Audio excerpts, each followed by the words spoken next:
Hello everybody, welcome to this video. Today I want to talk to you about how to revise, and on screen you can see a couple of my GCSE certificates from 20 years ago when I sat my own GCSE exams. Now I just want to say I was a C grade student. I was predicted C's and B's. I didn't work very hard at school, but in the end I achieved 9 A's, a B and a C, that pesky French giving me that C grade. And the approach that I took is the approach I still recommend to students today. It's what I'm going to go through in this video. Of course, things are slightly different today because we now have the internet. We didn't have the internet 20 years ago, so I had to revise out of books and that kind of thing. But what I want to talk to you about in today's video is my recommended approach to revision.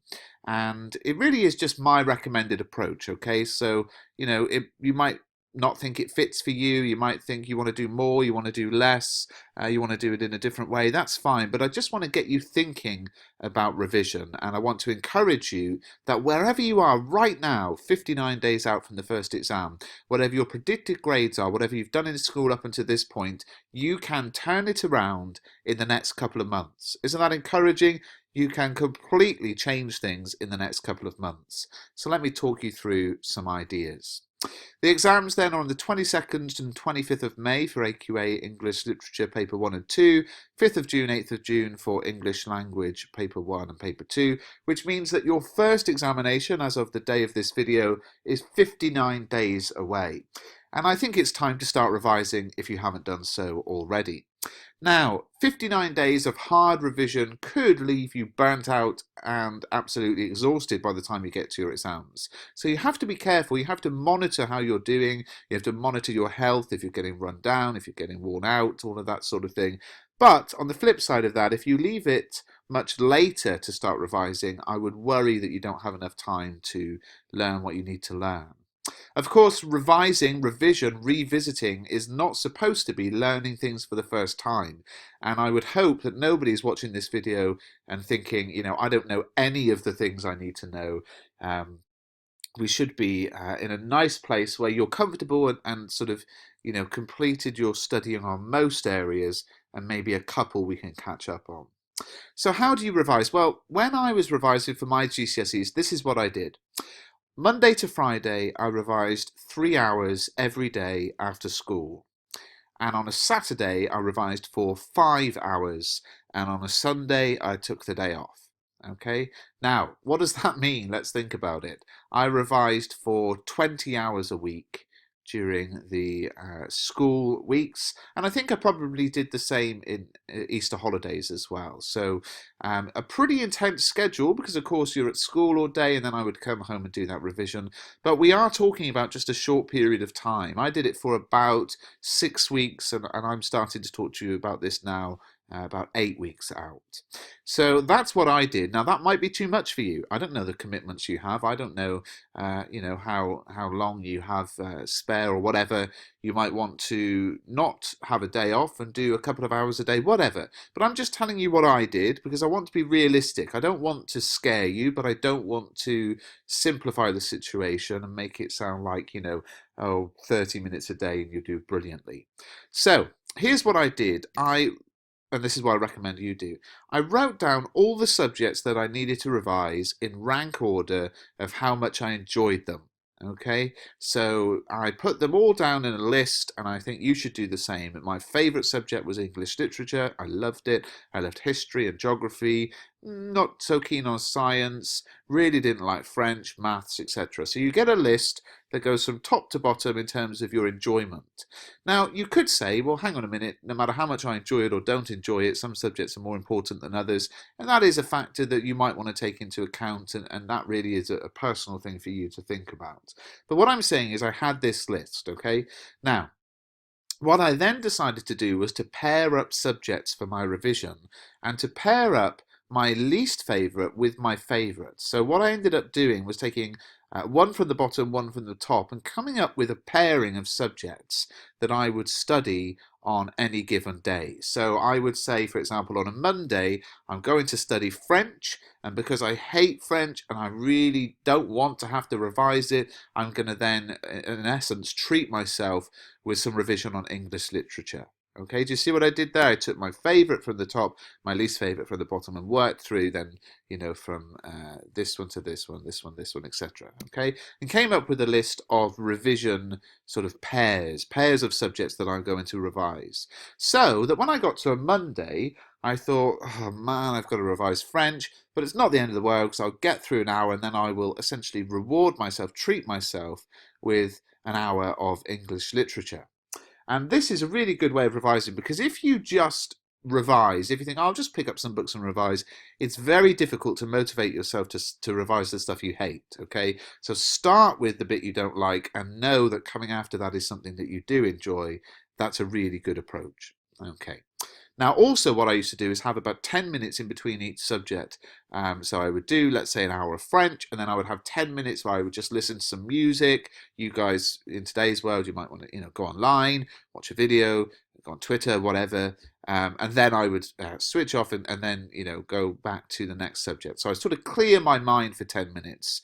And, that's just what I would do. So once you've written that revision schedule, you can write it out on the days and decide, Monday's going to be this, Tuesday's going to be this. And you might have a day where you do too. So you might, science, if obviously, is it 3 different qualifications? So science, you might break into its 3 separate subjects, that sort of thing. Now, the next thing is, how do we actually revise a subject? So I just want to talk about English literature. Obviously, I only know about English language and literature, but this is what I would do next. I would break down the 5 components of English literature and write them out like this, the 5 sections of the exam.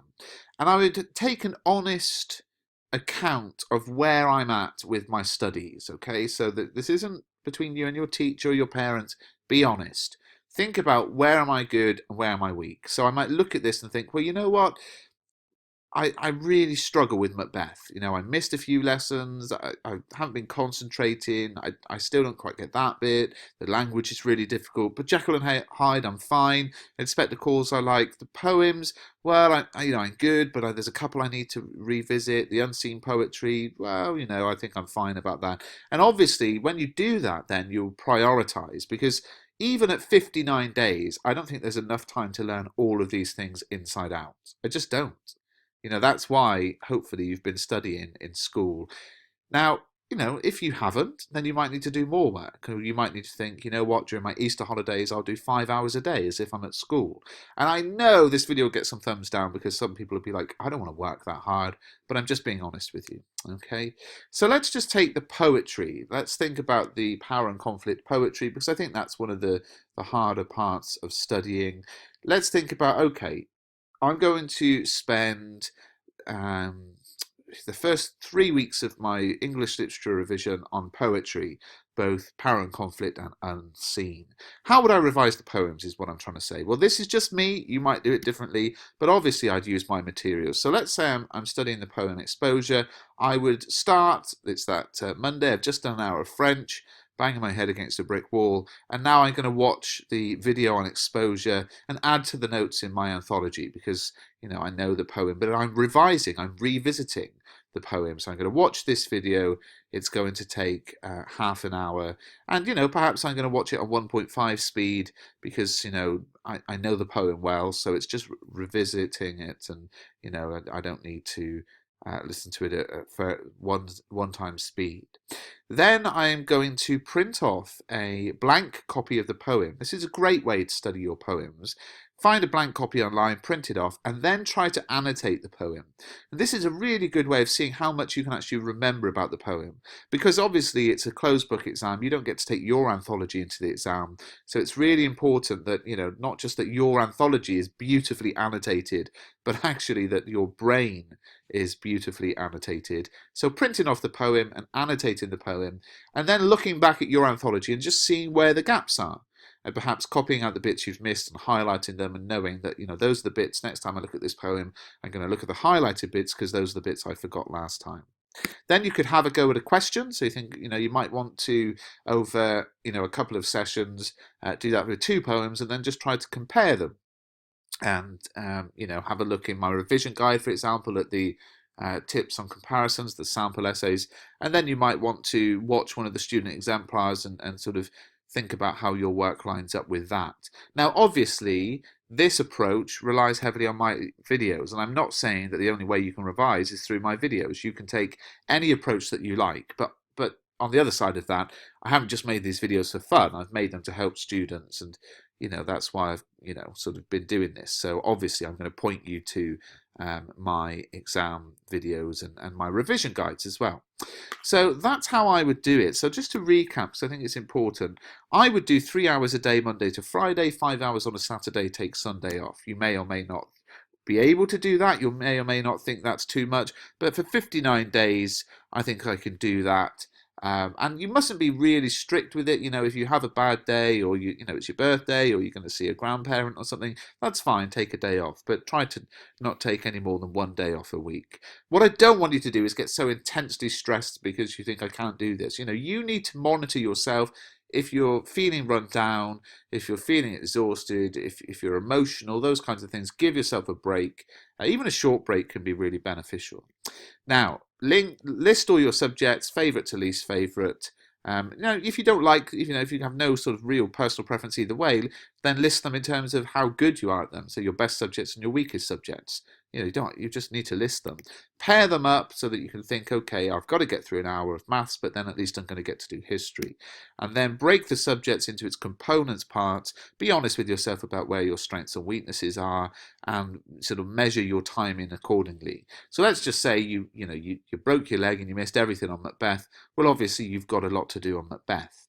How do I recommend you revise for the Shakespeare? Well, if you're doing Macbeth or Romeo and Juliet, like most of the country, I have a playlist of about 58 videos. So one a day would get you through the entire Macbeth. Use your dead time as well. Okay, so this is really important. If you get the bus to school, even if you walk to school, if you have to do the dishes every night as part of your chores, or tidy your room, or whatever it is, use that time. Okay, I really do think that's a great idea. So let's say you have to, I don't know, do the dishes, okay? Or even you're doing some practical work, like some artwork or whatever. Then you could have the Jekyll and Hyde audiobook on in the background just to get it into your head. So some basic tips to finish with. You need to reread all of your texts once through before the exams. You can do that via audiobook for almost everything. I actually have a playlist of audiobooks for all of the 19th century novels. You need to make sure that you are familiar with unseen poetry, because that is a sort of area that not many people revise. So just in your anthology, turn to the other cluster that you're not studying and try and work out what's going on in those poems. Think about ideas to do with language, structure, form. You need to print out blank copies of the poems and annotate them just to get a good idea of where you're up to. Of course, complete some past questions and past papers. And for English language, which I've not gone through much in this, you need to be really comfortable with how long you should spend on each question, what it's assessing, what you need to do on each question, and practice the timing. That's what I think is important for English language. So give yourself 10 minutes and see if you can analyse the structure in an extract, because that's how long you're going to have in the exam. So I hope you found this video useful. I know some of you will be overwhelmed. Exam stress is very real. I don't want you to suffer from exam stress. Make sure you're talking to your parents or teachers at school or friends. It is important to do your best, but exams are not the most important thing in the world. How you do in these exams does not define you. It's not an indication of your future. But on the flip side of that, you want to do your best because you've been in school for all of these years, 11 years. You may as well try and do well at these final exams.